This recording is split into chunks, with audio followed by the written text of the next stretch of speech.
All right, good morning, folks. Sunday breakfast with the coach is on, so I'm just going to wait for you guys to get on board. Very little to share with you today on my last low carb lecture. We just ran out of time last time, so this time I just got a few final notes, and then I'll take your questions on training and diet and things like that. So wait for you guys to get on board. And then we'll definitely tackle whatever issues are pressing in your mind. So let's get to it. Just waiting for people to get on board. Let me know you're out there. Last time we had issues with emoticons and things like that. But if you're out there, let me know you're out there. And yeah, we'll get going shortly. So hopefully everyone can see and hear me just fine. And we're getting people getting on board fast and furious, so that's a good thing always. So not sure why the hearts and the emoticons aren't working. If you're trying to throw them across the screen, please do. But yeah, they don't seem to be working just like last week. So let me know that you're out there and people are jumping on board fast and furious. So like I said, this time I don't have a whole lot to finish my low carb lecture. So we'll get to some Q&A hopefully as soon as we get in there. So people are jumping on board, which is great. You can have a little online lecture. So yeah, so everybody coming in from all over the world, we're getting after it and people are getting on board. So good stuff. Yeah, I don't know why the emoticons aren't working. I'm not a tech guy, but we'll have to solve that soon. So working on a lot of projects. My hard gainer solution, we're turning that into an online course, very, very in-depth. Been working on that since January. Almost finished that. And then the Busy Woman's Train at Home and Diet course is a quick follow-up on that. Also been working on that since January. Hope to have that done. So within the next month or two. So yeah, you can see some of my books in the background there. Good to have people coast to coast and around the world. So yeah, if you guys are all ready, I'm going to get right into it. Everyone's jumping on board. So like I said, very little to add this week. It's just we ran out of time last week. So I'll finish the low carb element. And then, you know, I'll open it up. Hopefully you guys got some questions you want answered. And it doesn't have to be limited to low carbs or whatever. We can get right into some training or diet questions or whatever you may have. So just hold on for the Q&A. Let me finish this part of the lecture first, and then I'll get right back to you guys. So I won't be able to see your comments for the next 5 minutes or so. And then we'll get right into it. So getting a good amount of people on board, so I'm just going to get right into it. So what I left you off with last time, I was trying to finish the low carb lecture series, the low carb lies lecture series. And one of the most important things I wanted to get to are the very high risk health indicators, and if low carb diets have any kind of influence on those at all, and if so, in what direction, positive or negative. So the high risk health indicators, in particular, we're talking about homocysteine levels and C-reactive protein. These are the highest risk health indicators, and they can be affected by diet.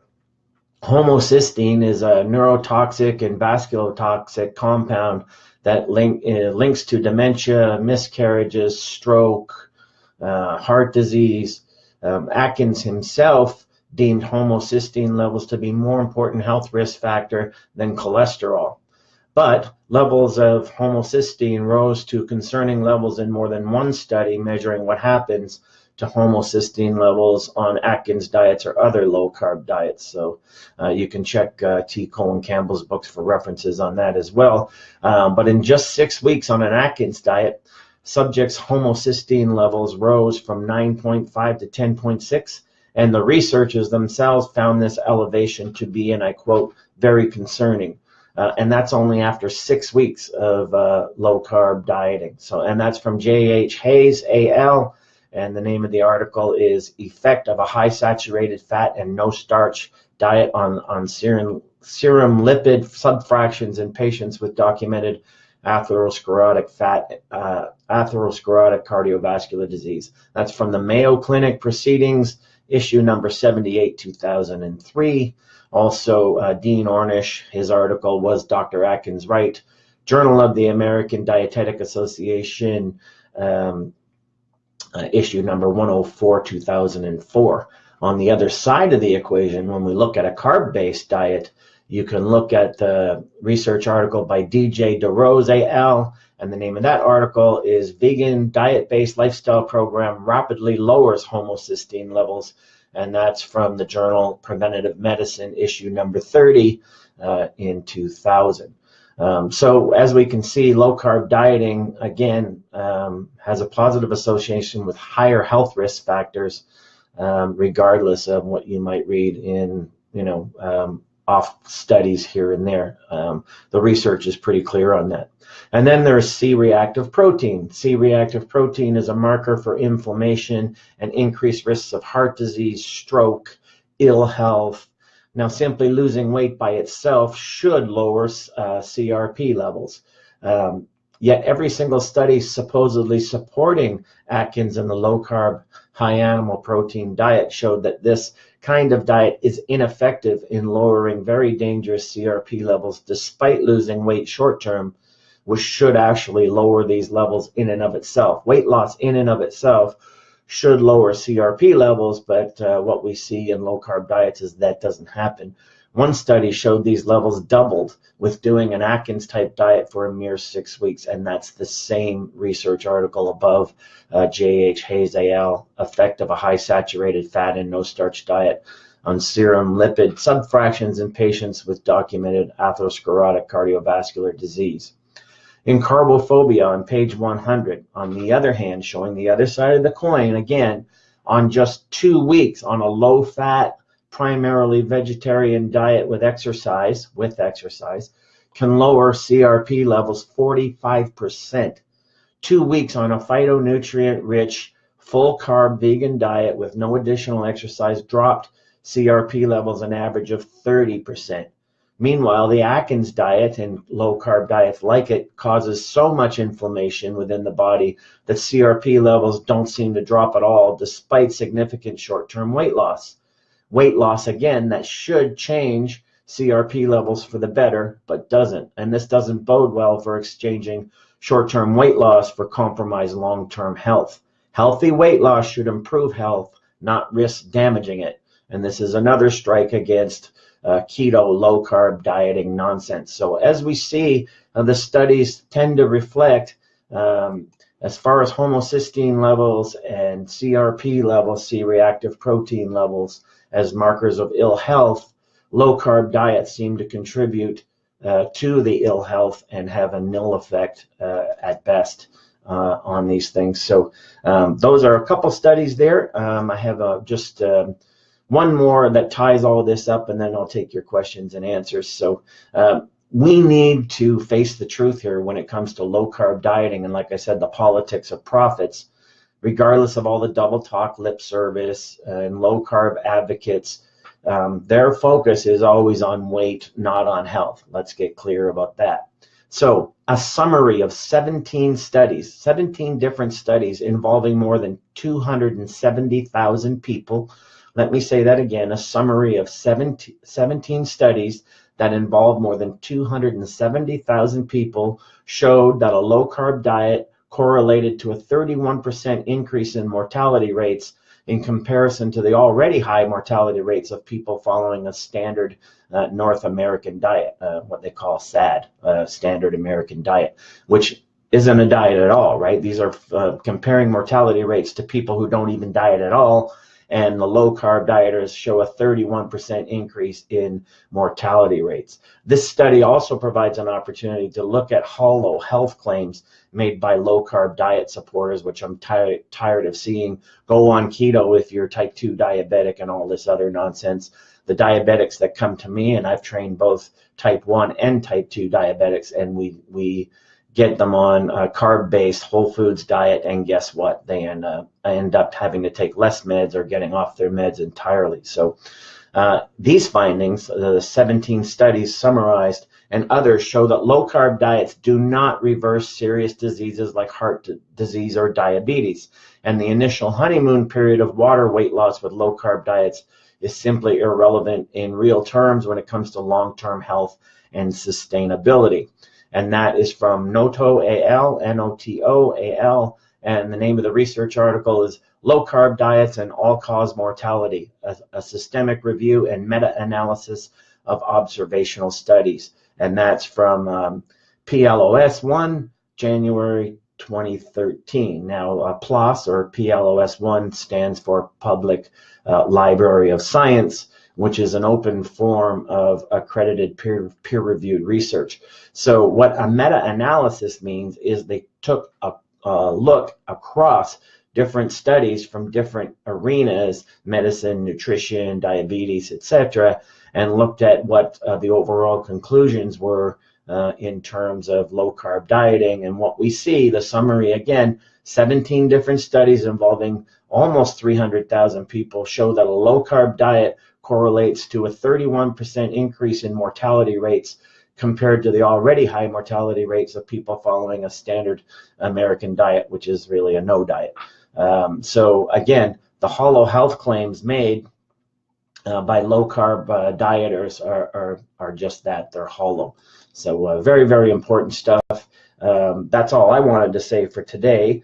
So yeah, that's I just gave you the research and people already want to argue about it, but that's fine. I've been giving you 6 weeks of extensive research studies from all different areas and arenas, from medicine to diabetes and on, showing the low carb lies and the politics for profits of low carb dieting, which I expect to continue because it makes a lot of money. So yeah, so that's it in a nutshell. So April says that's not true. Do your own research, friends. Everyone's different. Keto is the most anti-inflammatory way to eat.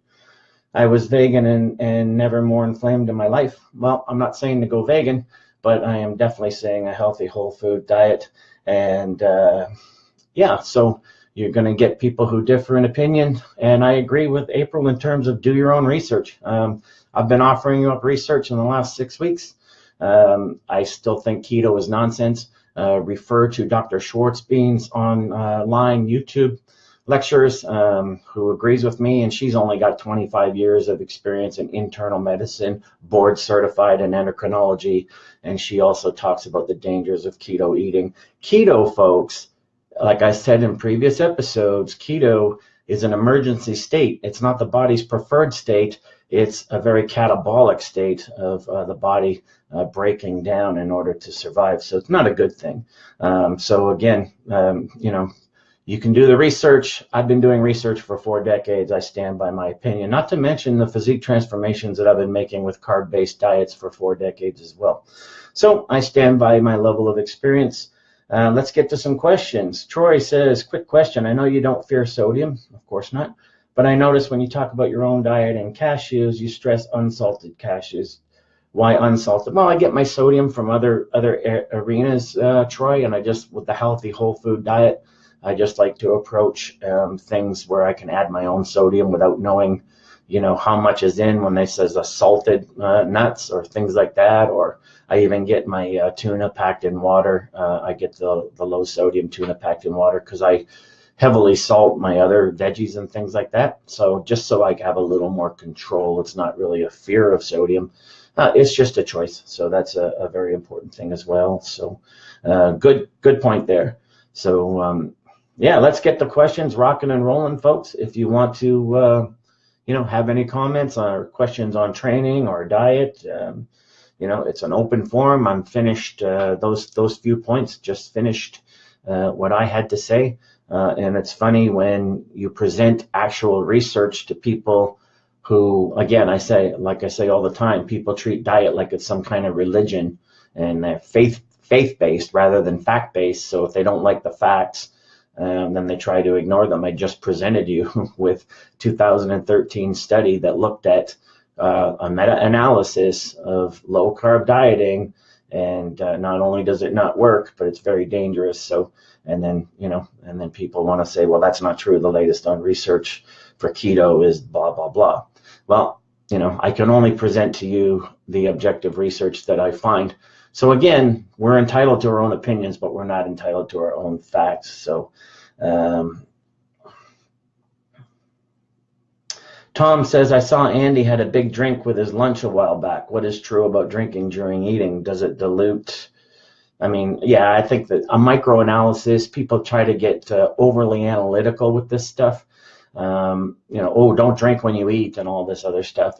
I would say don't drink your calories as much as possible.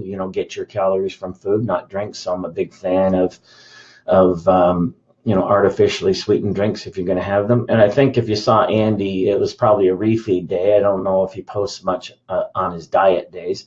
So he needs something to wash down those refeeds, because his refeeds are amazing. So we're working on something right now where Andy just filmed himself going to Five Guys Burgers and having a burger and fries on a refeed. And he followed that up with a dozen donuts all in one sitting. So that's the cycle diet for you, folks. That's super compensation mode.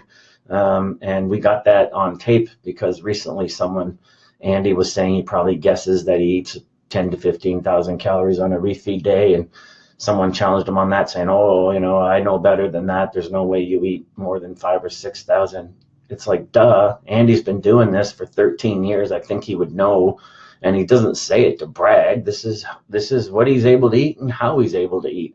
In my younger years, I was pretty similar metabolically, but of course, those factors that influence metabolism, age, gender, height, body surface area, lean mass, all those things, make you in different scales of supercompensation mode. So that's very, very important as well. So Tony, coach, in your experience, what differences have you noticed in how the body responds or expresses itself when on a high-fat diet compared to carb-based, softer looking, less energy?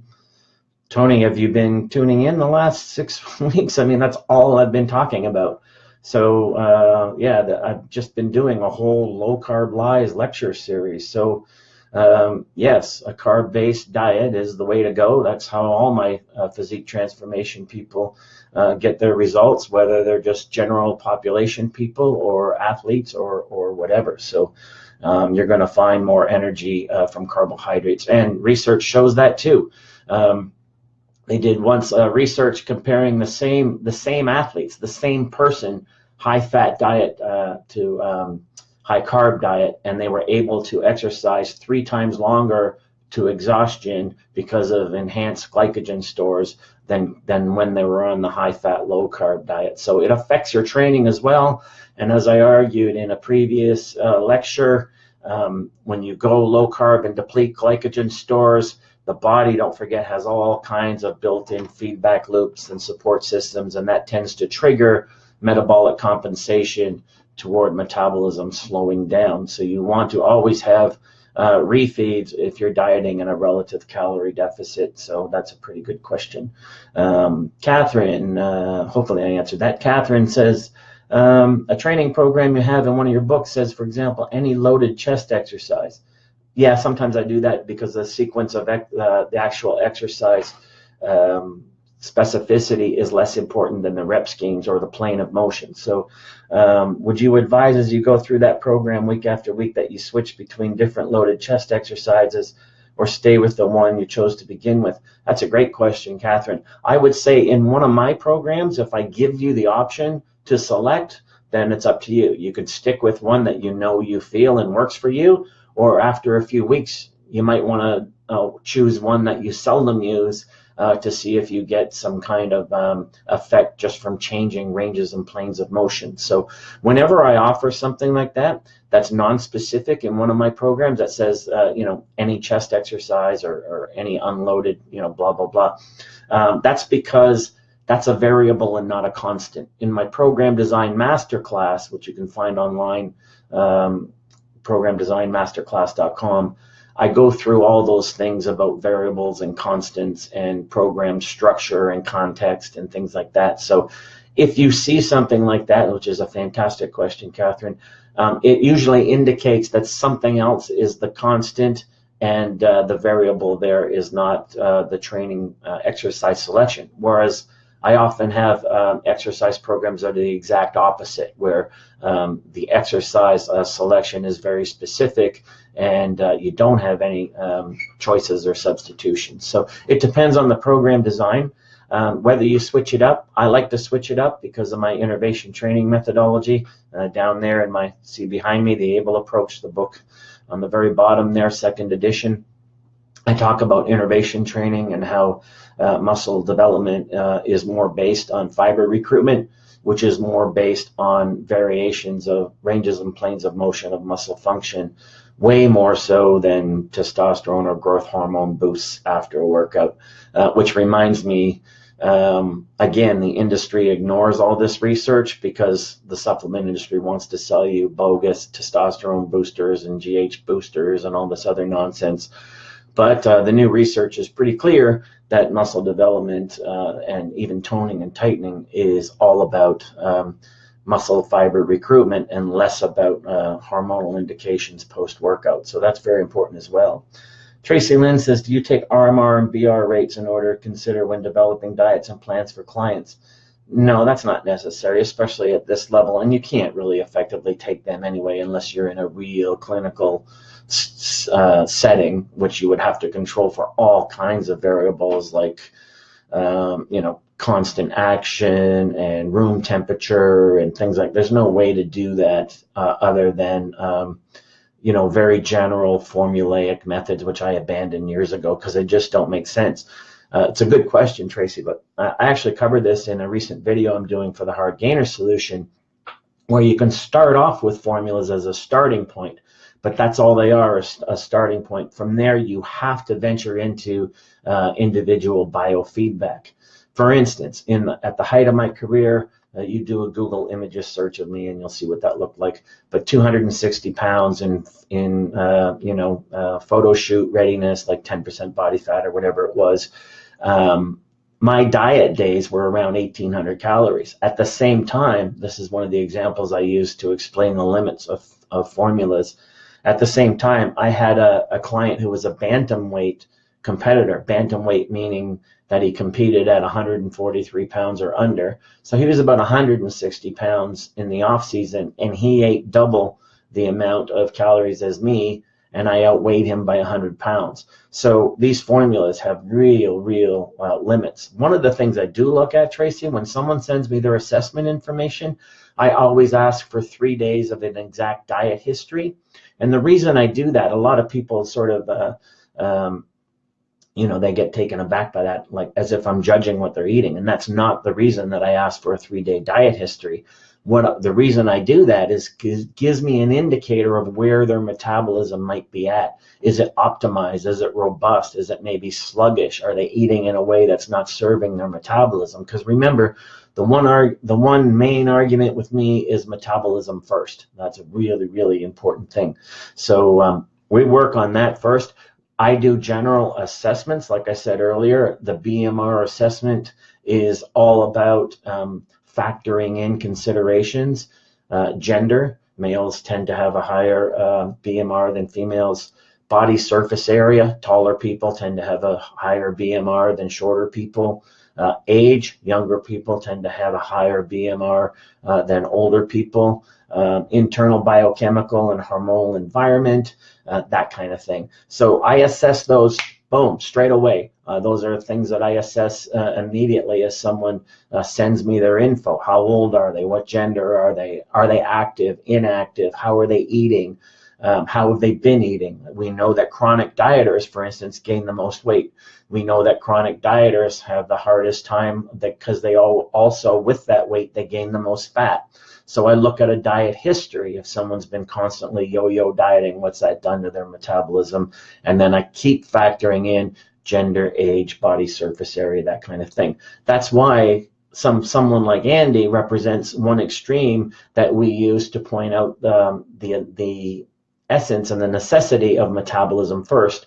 When Andy can be photo shoot ready and for a cover on magazines, be that photo shoot ready, and then once a week be refeeding with, Five Guys or Fat Burger, cheeseburger, double burgers with fries, and then a whole dozen donuts afterwards, washed down with milk, stoking that furnace. Well, that's not going to work. I've never met, other than the Black Widow, who I describe in my Cycle Diet book and course, other than the Black Widow, I've never met a female who could probably eat a dozen donuts right after eating, a double burger with family-sized fries. So the Black Widow could do it.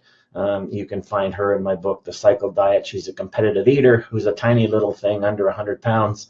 And I talk about the relevance of that and how it affects metabolism. So refeeds are a good thing. So, but that's a great question. But the metabolic process in terms of diet design, it's always foremost in my mind, Tracy. That's the first thing.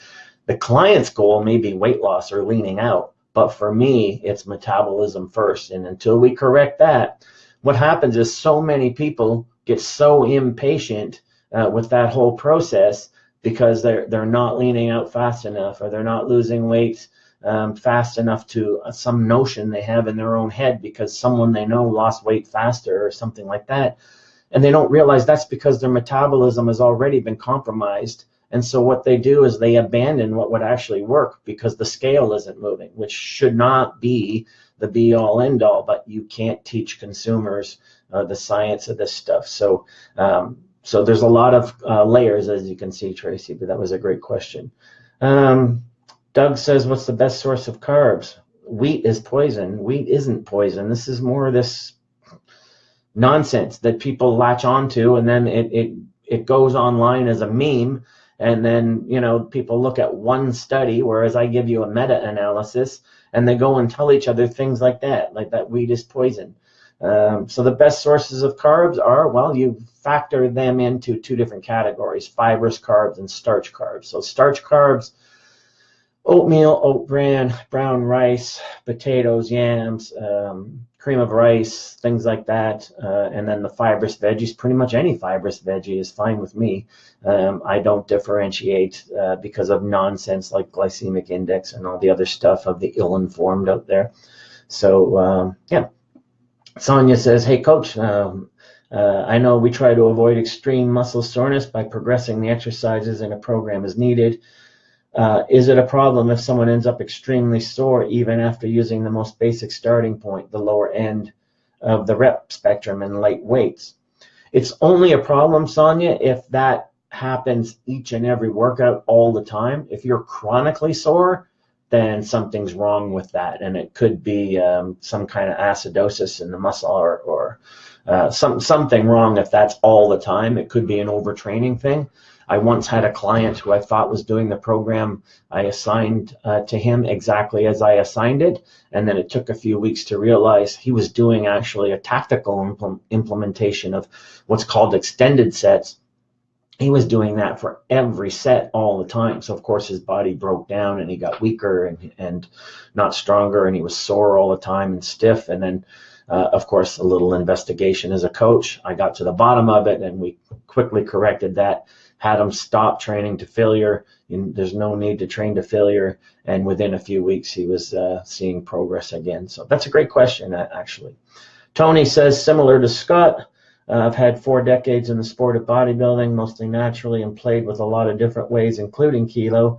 After everything that Scott put out in 2008, I changed my approach radically. The results were beyond belief, but more than the cosmetic improvement, the dreaded bounce after contest disappeared, as most took up the cyclic diet, and therefore stayed very much in great shape, making cardio almost obsolete and winning titles all the way to the Natural Olympia almost effortless.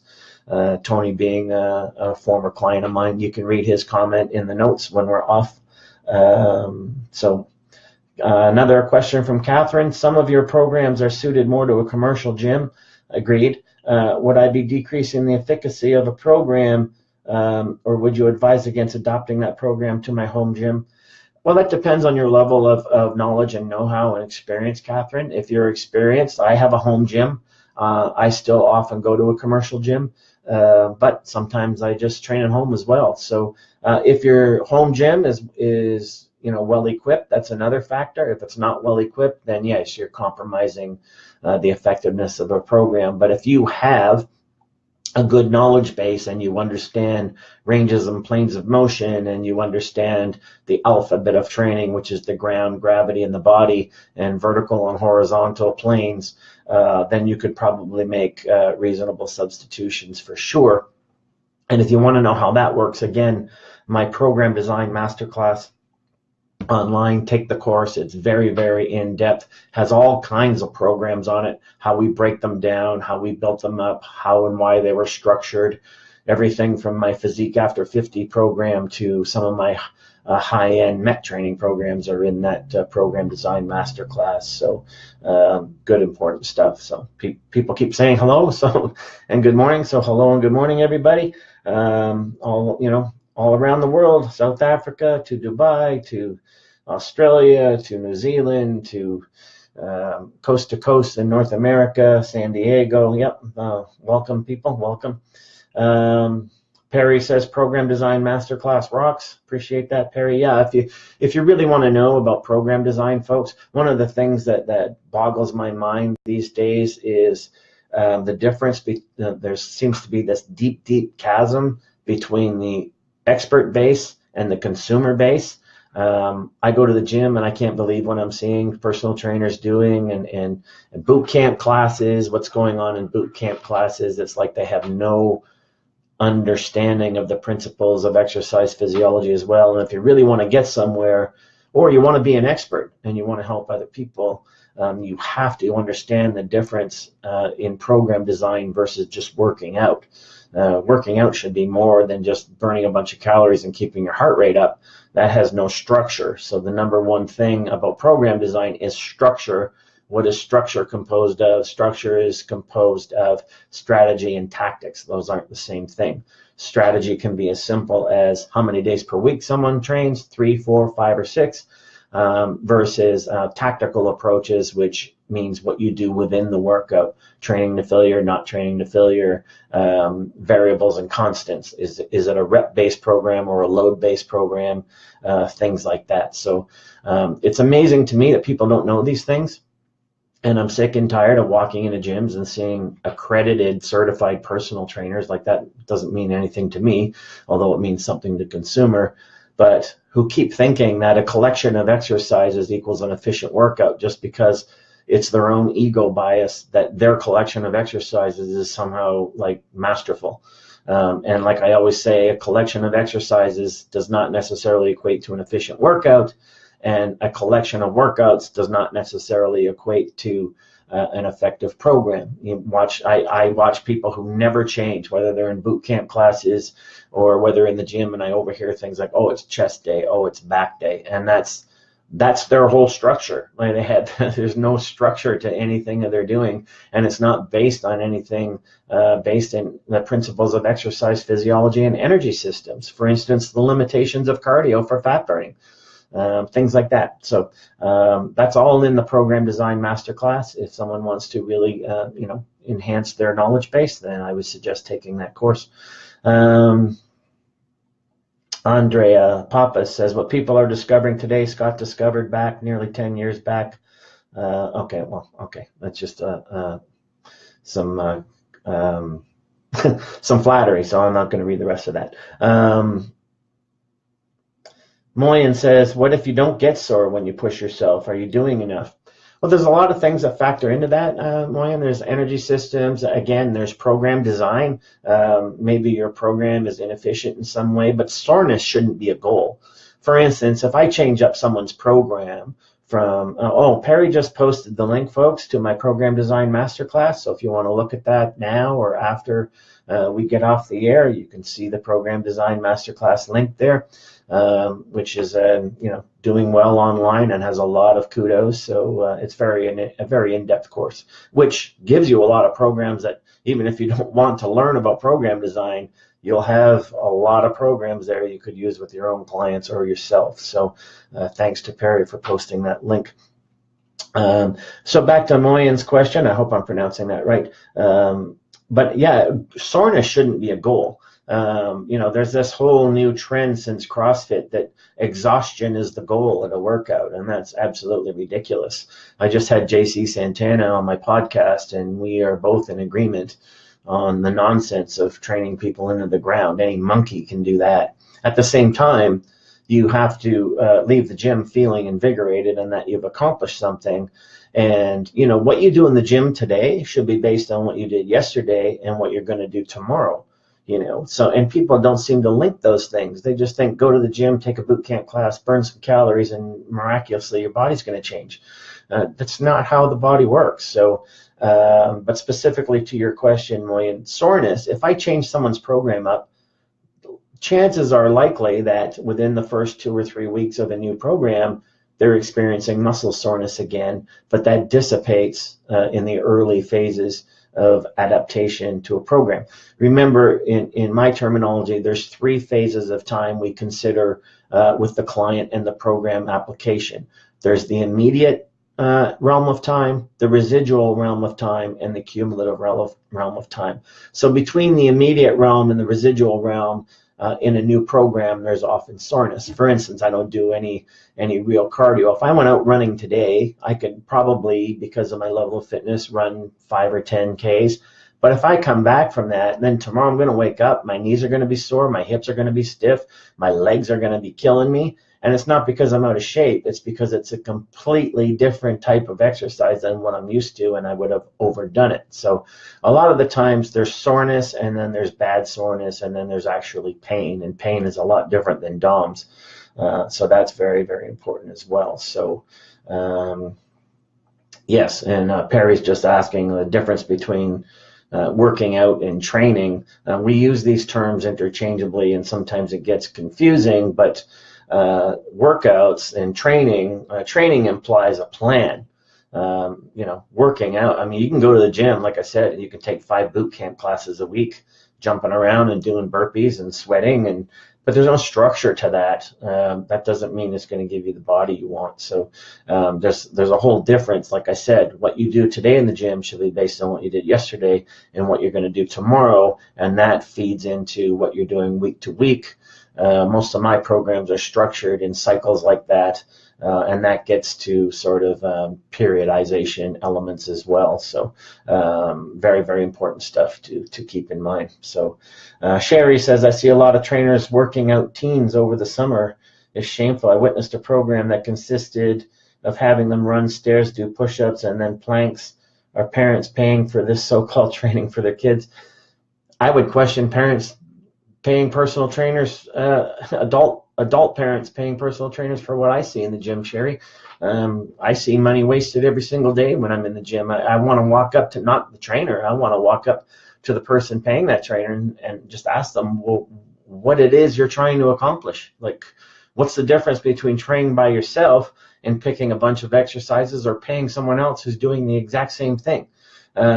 So a lot of the times the consumer doesn't even have the right questions in mind. So how are they going to get the right solutions if you're not asking the right questions? So, but training kids, people should read Vern Gambetta's book, Athletic Development. It's all about just, letting kids play and the value of play, on how if you just let kids play, then they will naturally move in several planes and ranges of motion.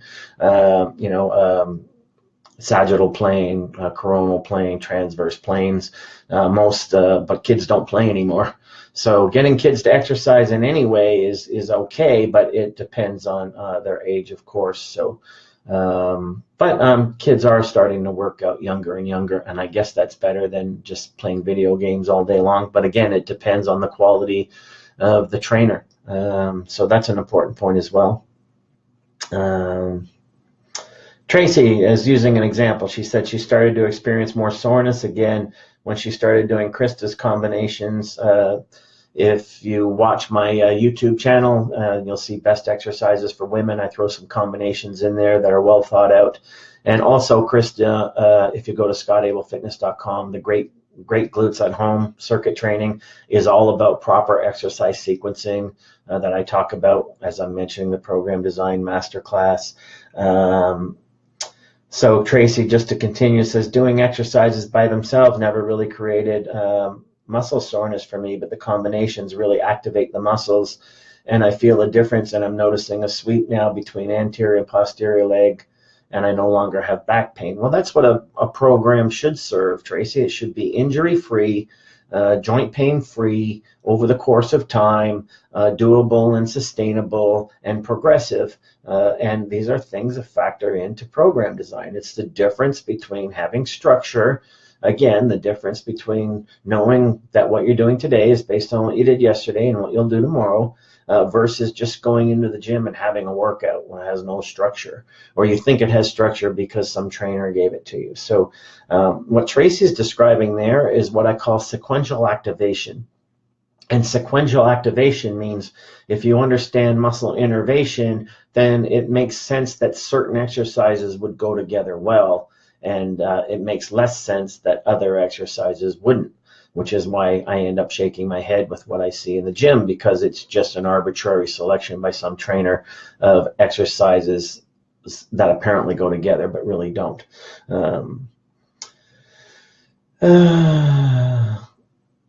Bronco wants to know, can you elaborate on how the Hard Gainer Solution course complements the Hard Gainer Solution hard copy and ebook? Sure. Well, Bronco, we're finishing it up, hopefully. Like I said, what it is just really, really extensive. First of all, the Hard Gainer Solution that you see behind me there, that's a #1 best-selling book on Amazon. From the minute it came out, it struck a chord with a lot of people. You can read the reviews in there. So the structure is such that the book was so successful, I kept getting emails, can you expand on it? I don't know how to do this exercise. I don't know how to do that exercise. There's confusion out there on the internet. When I watch this person do this exercise, they say to do it differently than that person. Can you explain? So we thought, let's just do a whole course on the Hard Gainer Solution, and that struck a chord of popularity with people. The difference is how in-depth we are, Bronco. There's like 150 videos, I think. We've been working on it since January. Andy, fitness supermodel Andy Sinclair, is the demonstrator for all the exercises. We go through all the exercises that are in all 80 workouts. There's 80 workouts in the Hard Gainer Solution. We demonstrate each and every exercise specifically for how the hard gainer should execute them. And then I talk about figuring out diet levels for the hard gainer, figuring out when to have refeeds, figuring out whether a hard gainer should bulk up or not. All these kind of things are in the course and expanded upon. So we're really, like I said, we've been working on it for months. So it's going to be huge when it comes out. And we're looking forward to getting that out there. So it's a good question. Again, most of my courses that are coming out separate from the Program Design Masterclass, look at my Cycle Diet course, the cycle.diet, no.com, the cycle.diet. There's the Cycle Diet book underneath the Hard Gainer Solution behind me. That was a #1 bestseller as well, but it led to a lot of questions where people would email either the website or email me directly and say, can you answer this? Can you answer that? So we turned it into a course, and the course, of course, is amazingly popular. Everyone wants to know how to use refeeds to their advantage, so they don't have to feel guilty about, having a splurge. And that's all explained in there. So the Hard Gainer Solution is kind of the same thing, Bronco. And then, of course, on top of that, like I said, right up following the Hard Gainer Solution, we've also been shooting for 8 months the Busy Woman's Train at Home and Diet Program, 16 circuits, where we demo the lovely Krista demoing every exercise on all 16 circuits, and then getting into the whole diet element as well for women who are too busy to go to a gym, whether toting kids or whatever. So that best-selling book is also turned into a course that's it's just more extensive, and people love video instruction. It leaves less to the mind to have to sort of think about or guess about, that kind of thing. So hopefully that answered your question. Tony says, hey, Coach, maybe my question passed by too quickly for you to see it. Assuming, it might. Sometimes the questions come in fast and furious, and then sometimes they just stop, Tony, so that's good. Assuming the person's getting enough calories from carbs and fat, if someone wants to experiment with lowering their protein intake, is there any biofeedback that tells when you're going too low? Sure, just like with anything else, too low a protein is often, the same kind of biofeedback as too low in calories. You'll start getting weaker in the gym. Your physique will look and feel flat. You might have training apathy, depending on your program, of course. Your body looks more stringy and less athletic, less tight and toned, for the male, I guess you'd use the word hard looking, that kind of thing. You don't want to go so low in protein, but protein does tend to get overblown in this industry, especially because that information comes from the juice produced bodybuilders, and that gets trickled down to the natural organizations, because Joe Blow, Olympia champion, who's on 20 different drugs, can overconsume all kinds of stuff and get away with it, just like they take insulin, mid-workout and after workout, and then they eat, 100 grams of carbs, and then go out and advocate doing that for someone who doesn't take drugs. It just doesn't make any sense. So overblowing the importance of protein goes on and on in this industry. It's one of those myths that's continued for as long as I've been in the industry. Same thing with train for strength and development will come. That's another myth that won't die, but it's a myth. That's something I talk about in the Hard Gainer Solution course as well. So those kind of myths. What matters more than the protein intake is the protein sparing proportions. So the levels of fat and carbohydrates in the diet. And everyone wants to know macros. I'm not a big macro guy. I believe we should get more away from crunching numbers, because I believe it burns people out after a while. It might seem exciting in the forefront, but it becomes a burden long term. But if you had to generalize, then a 40-40-30 would be good, like 40 protein, 40 carbs, 30 fat. But I mean, don't get married to that. It's just a starting point. So hopefully that makes sense. Hopefully, Tony, I answered your question there. So weird for me not seeing the thumbs and the hearts. I don't know what, I must have hit some kind of setting, because it's weird. Usually I can see when I'm commenting how much people are liking or not liking, what I'm having to say. So, yeah. So Mike just says the JC is great. Love the podcast. Yeah. If anyone listening to this doesn't know who JC Santana is, then, you really should. There's only a few names in this industry that people should pay attention to, and he's definitely one of them in my book. And we've had him, on the podcast several times, and him and I are sort of, brothers from different mothers in terms of the fitness expertise and stuff. So, yeah, very, very important. So, okay, someone's saying that everyone else is seeing the thumbs and the hearts. Well, that's good for me to know. I don't know why I'm not seeing them, but okay, that's good for me to know. Catherine asks, if you already have a personalized program, is it a good idea on off days to do extra? For instance, Krista's combinations. Well, Catherine, that depends on the program and how consistent someone has been. Oftentimes, my clients will write me they're on a 3-day program. They've seen Krista's Great Glutes program on my website, or when I post pictures of Krista, who's got like killer booty. Can I add that to my program? Well, that depends. If someone's on a 5-day met, then no. But if they're on a 3-day and they've been doing that program consistently, so they've got a certain established work capacity, then I might install that once or twice a week, either after a workout or on an off day from training as well. But let's get serious. That the Great Glutes program, which I say over and over again within the program, you can find that at scottabelfitness.com. Great Glutes at Home. Those circuits are meant to replace wasted cardio. Junk volume cardio, especially for women, cardio for the sake of cardio has to go. And if you read my book, The Abel Approach, there's a whole chapter there on the aerobic myth and on energy systems and what you need to know, and why your cardio, your elliptical, going into the gym and heading right for the Stairmaster, the elliptical, isn't doing you any favors cosmetically if you're trying to lean out and look more athletic or look better. I don't know why that myth continues.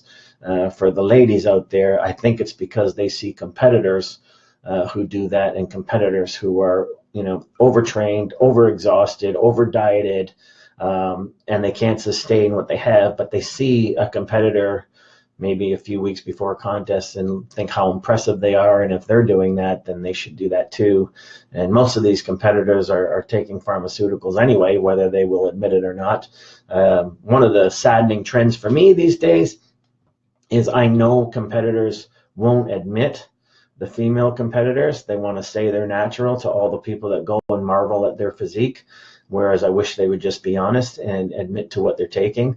Because here's a situation that I've faced in the last 3 weeks several times over. It's competition season, so people are witnessing women in shape at their gyms, and I get these letters from all over the world.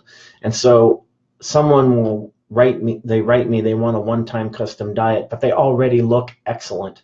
They already, like a lady in her mid-40s last week sent me her pictures. She couldn't look any better, like top 1% of probably females out there, and yet wanted to lean out and lose some weight, needed to lose 5 or 6 pounds because she saw some competitor in the gym who was tighter and more muscular.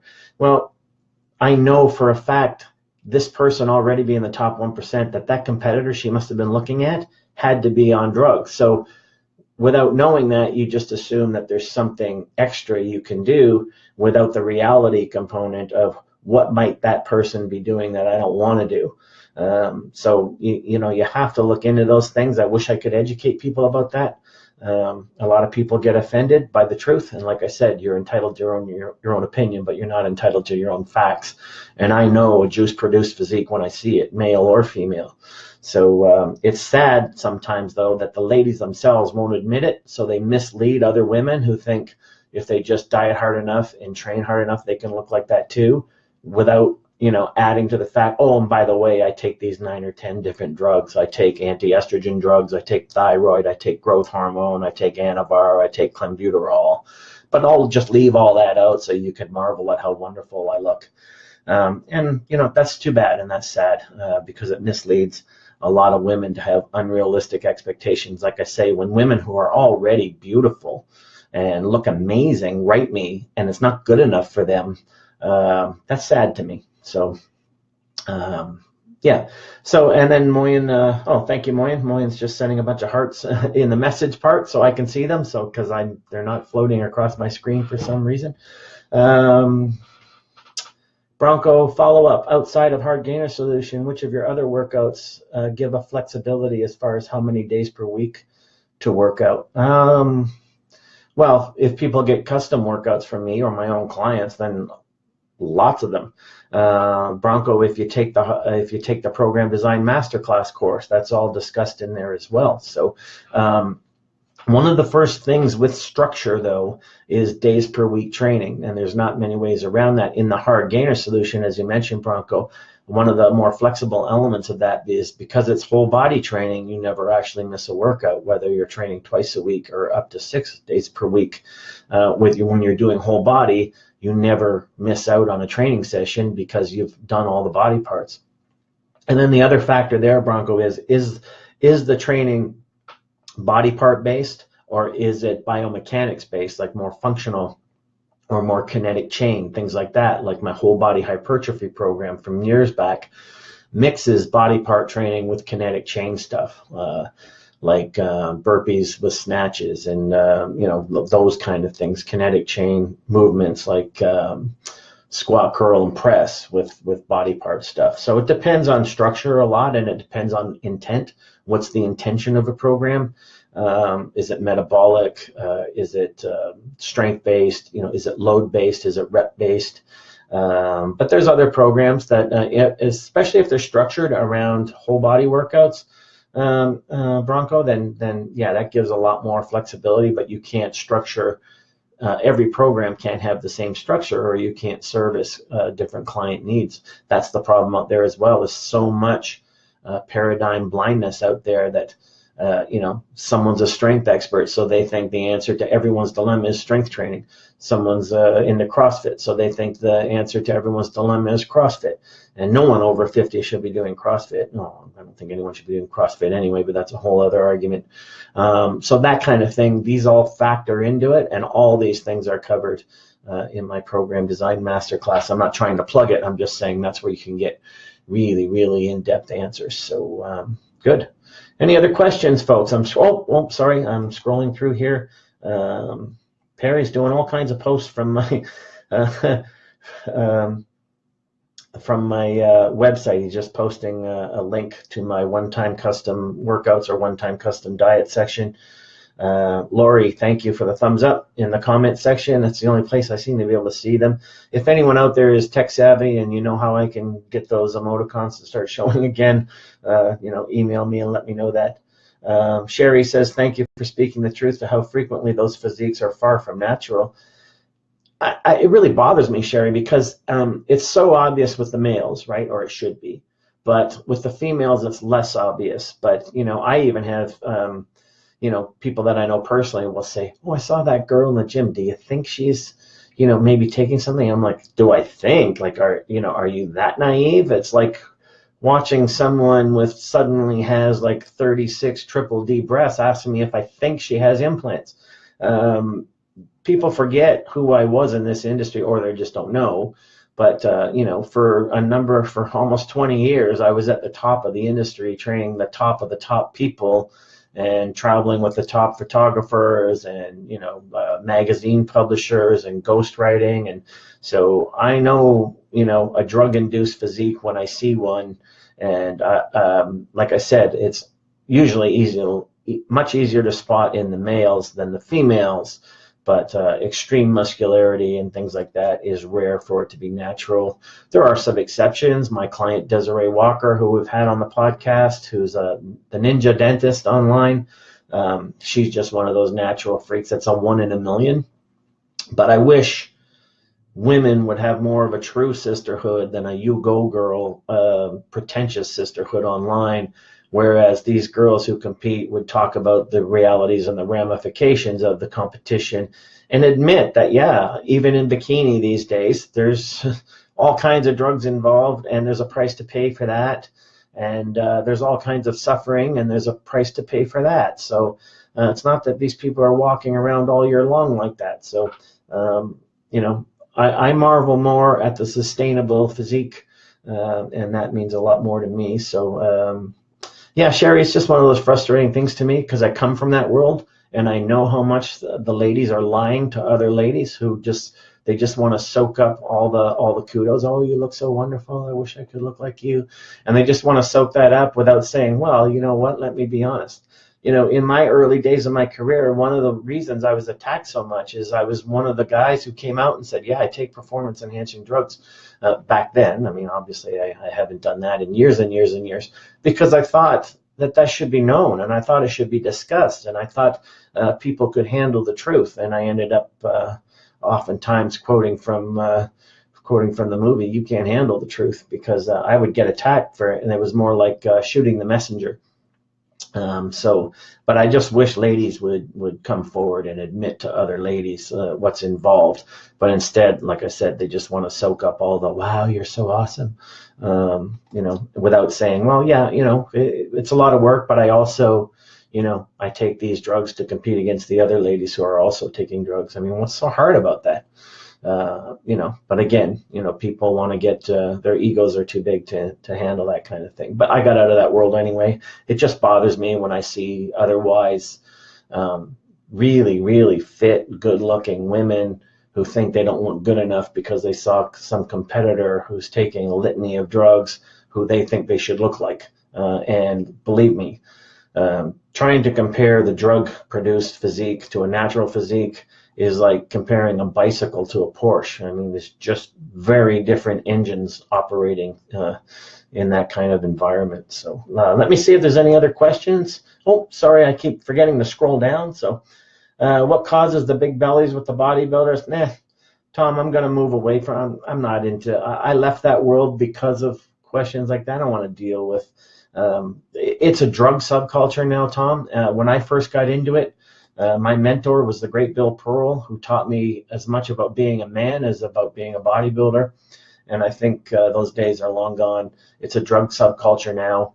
And the more it got to be a drug subculture, the more I wanted out of it. So the insulin, the growth hormone combined together, is producing the big bloated bellies. But, yeah.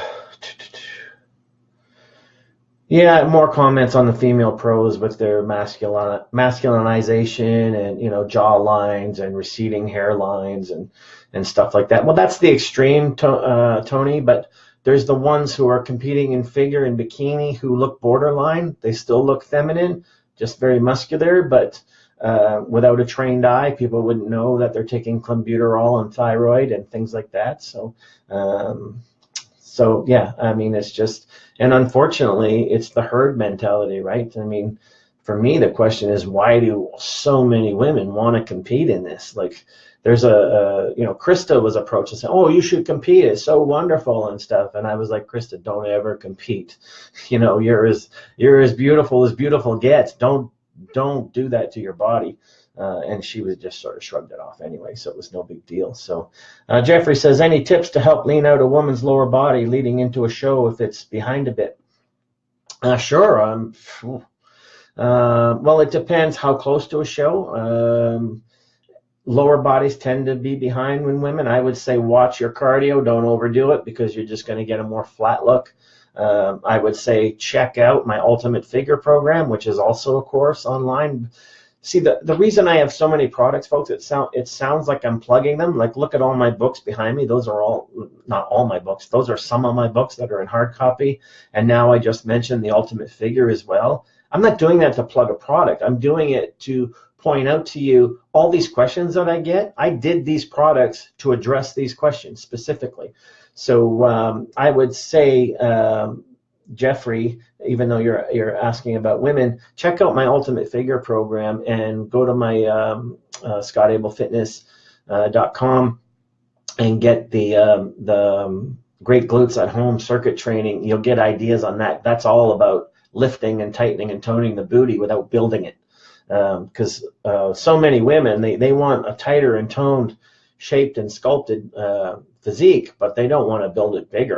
So that's why I developed these programs. And the Ultimate Figure program, I think you can still get through, from my website. Maybe Perry can post a link to that. But I know it's on Udemy as well, Udemy. It's on there. But you should be able to get through it to it from my website as well. So hopefully that helped out. A lot goes into answering that question, though, Jeffrey. Like, could be diet related, cutting carbs too much, overdoing cardio, things like that. So yeah, very, very important stuff. So what else do we have, folks? I think that's going to be it for today. Again, if you like the Breakfast with the Coach, then throw some hearts and thumbs across the screen. Apparently, Facebook algorithms respond to that. That is like Chinese to me, but I'm supposed to say that. But listen, share. Hit the share button every week. Share these. Tell people they can go to my YouTube channel after. My low carb lies lecture series is now like sort of over for now. So the next couple of weeks, I'll get to just doing questions and answers and answering what you guys are interested in. So Kathy says, I just want to get fit and healthy, but since being put on thyroid meds, my body has just ballooned out. Any ideas how to get fit when fatigued? Kathy, usually those things will balance out if you just got put on thyroid meds. Once thyroid replacement therapy has been figured out, it's really no excuse for weight gain because you've fixed medically what the problem is. So just maybe give it time while your doctor figures out the exact ratio to be on. I take Synthroid.